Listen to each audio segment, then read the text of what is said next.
مساء الخير. الحقيقة أنا فخور جدا ببلدي، اللي بتطلع شباب واعي، شباب عنده فكر، شباب دايما بيبص لبكرة. هو ده المستقبل يا جماعة.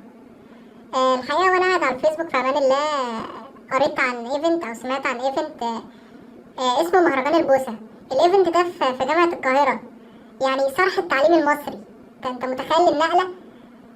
بس أنا عندي عتاب بسيط. أنا الحقيقة عندي تعديل على الاسم. بدل ما نخليه مهرجان البوسة احنا نخليه اسمه مهرجان يلا نبوس وندوق طعم الايه؟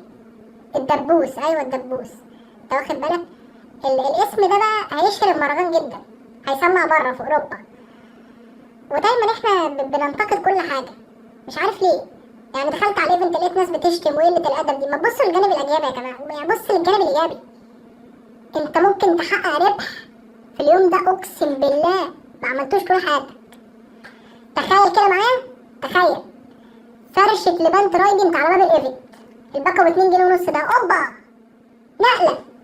نقلة في تاريخ حياتك. بص في منت تعدي نجيب ساويرس والناس دي، ثروة ملايين. وبعدين ده ممكن يديك خبرة كمان، يعني المشروع ده ممكن يديك خبرة تبقى دكتور اسنان بعدين. ليه؟ ما انت اللي داخل يشتري منك هتبص على بقه الاول، فاللي هو ايه ده بقك صغير، خد نعناع. ايه ده؟ لا انت بقك كبير قوي، لا بطيخ. فاهم؟ فخبرة في الاسنان، تبقى دكتور اسنان كمان سنتين. بس الصراحة كرامتي راحت عليا. قلت ايه ده، يعني احنا ناس رجالة شرقيين وما ينفعش معانا الكلام ده. فرحت لواحدة صاحبتي قلت لها انت مجنونة ولا ايه؟ مهرجان بوس ايه وزفت ايه على دماغك؟ قالت لي لا ده من الخد. قلت لها ايه ده بجد؟ والله العظيم لا عادي. لا براحتك، احنا هندق على الخد ولا ايه؟ احنا متخلفين للدرجة دي؟ وبعدين المهرجان ده فيه جانب ايجابي تاني، والله العظيم جانب سحري. انت ممكن بص، عارف الناس كلها اللي تيجي تقول له انت مرتبط، يقول لك ايه ده؟ لا والله. تقول لها انت مرتبطه، تقول لك لا انا مش مرتبطه. هتقفشهم اليوم ده، مصر كلها تبقى هناك. تخيل انت كده تبقى واقف فاهم بتبوس وصاحبك جنبك والدنيا كلها جميله، انت فاهم، وتقول له ايه بقى؟ ايه ده يا منى؟ ايه يا حبيبتي؟ ايه ده؟ لا ما بيعرفش يبوس. طب ثواني انا هغير وجاي على طول. تشينج يا كابتن، تشينج يا كوتش. ايه ده يا جماعه؟ بس في حاجه لفتت نظري، وده يدل على احترام الناس اللي عامله الايفنت، عشان تعرفوا ان هم مش بيهزروا. قال لك يا جماعه اليوم ده احنا ايه مش عاملينه للناس السنجل. احنا ايه الناس هتقول علينا بنعض ولا ايه؟ انتوا مجانين. احنا عاملينه للناس المرتبطين. لا بلاش الحركه دي عشان فيها 3 سنين سجن. عاملينه للناس المرتبطين.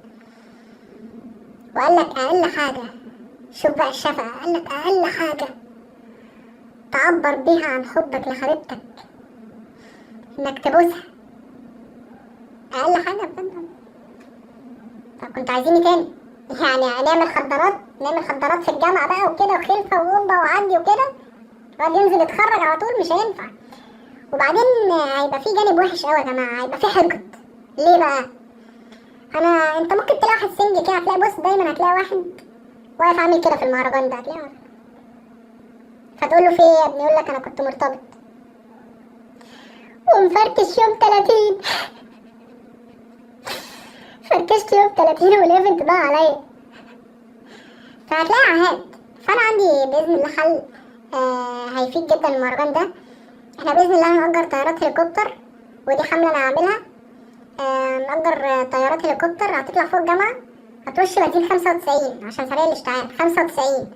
وهنجيب بقى ايه؟ مش هنسيب الناس تموت، لا احنا هنجيب بقى ايه؟ عربيات المطافي. عارف خرطوم المطافي الطويل ده؟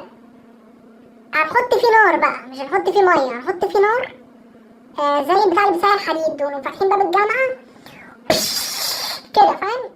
اوعى اباده جماعيه، وتشم بقى ريحه الشياط وبص وتلعلع. بس كده يعني، وان شاء الله ربنا يوفقنا. معلش انا بس جايب الاستبن ده، الاستبن بتاعي انا جايب الاستبن عشان بس الكاوتش بيفرقع كتير وكده. تهزروا معايا ولا إيه؟